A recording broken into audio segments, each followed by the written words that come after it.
नमस्कार मित्रों, आइए देखते हैं सुमित ज्ञान यूट्यूब चैनल में। आज आप लोगों के समक्ष में चाणक्य नीति से कुछ पंक्तियां मैं समझाने के लिए जा रहा हूं।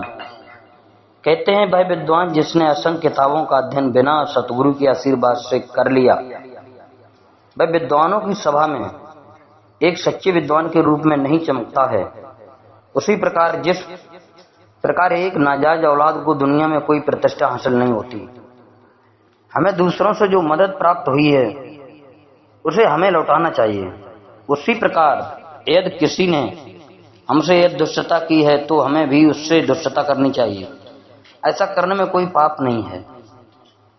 वह चीज जो दूर दिखाई देती है, जो असंभव दिखाई देती है, जो हमारी पहुंच से बाहर दिखाई देती है, वह भी आसानी से हासिल हो सकती है यदि हम तप करते हैं, क्योंकि तप से ऊपर कुछ नहीं। लोभ से बड़ा दुर्गुण क्या हो सकता है, पर निंदा से बड़ा पाप क्या है। जो सत्य में प्रस्थापित है उसे तप करने की क्या जरूरत है। जिसका हृदय शुद्ध है उसे तीर्थ यात्रा की क्या जरूरत है। यदि स्वभाव अच्छा है तो और किस गुण की जरूरत है। यदि कीर्ति है तो अलंकार की क्या जरूरत है। यदि व्यवहार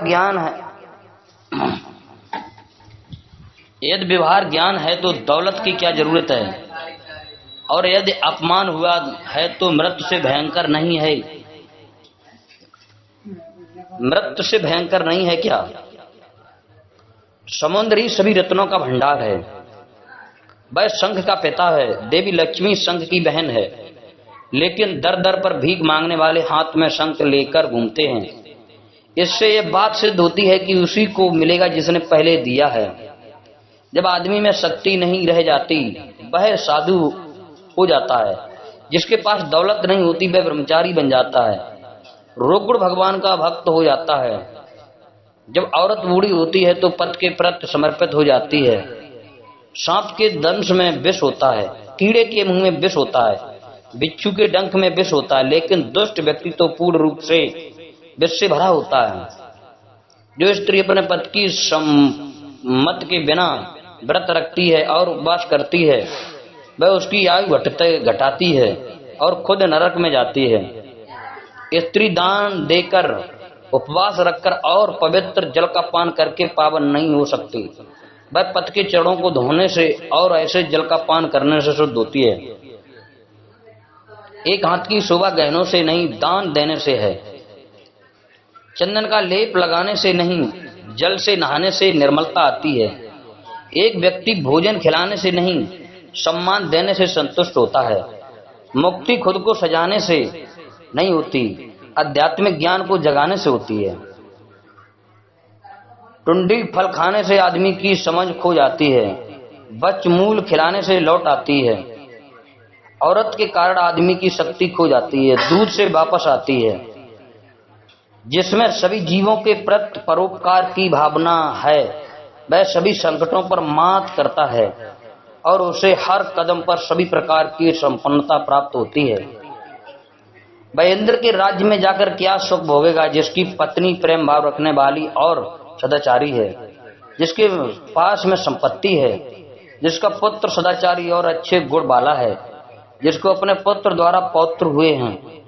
मनुष्यों में और निम्न स्तर के प्राणियों में खाना, सोना, घबराना और गमन करना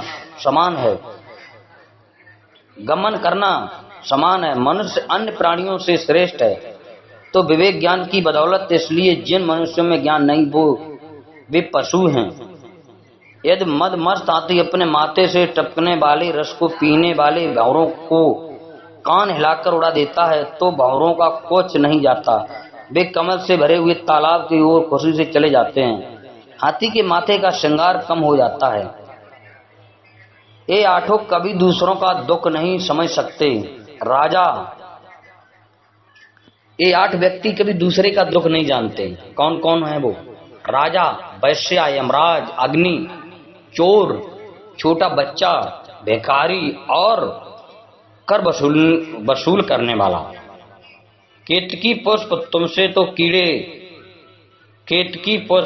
तुम में तो कीड़े रहते हैं, तुमसे ऐसा कोई फल भी नहीं बनता जो खाया जाए। तुम्हारे पत्ते कांटों से ढके हैं, तुम टेढ़े होकर बढ़ते हो, कीचड़ में खिलते हो, कोई तुम्हें आसानी से पा नहीं सकता। लेकिन तुम्हारी अतुलनीय खुशबू के कारण दूसरे पुष्पों की तरह सभी को प्रिय हो। इसलिए एक ही अच्छाई अनेक बुराइयों पर भारी पड़ती है। जय श्री कृष्ण मित्रों, जय जय श्री सीताराम। आज आप लोगों के समक्ष में ये चाणक्य नीति से मैंने कुछ पंक्तियां रखी हैं, तो हमारे चैनल को सब्सक्राइब करें, लाइक करें, और भी ज्ञानवर्धक वीडियो आप लोगों तक इसी प्रकार पहुंचते रहेंगे। जय श्री कृष्ण, जय जय श्री सीताराम।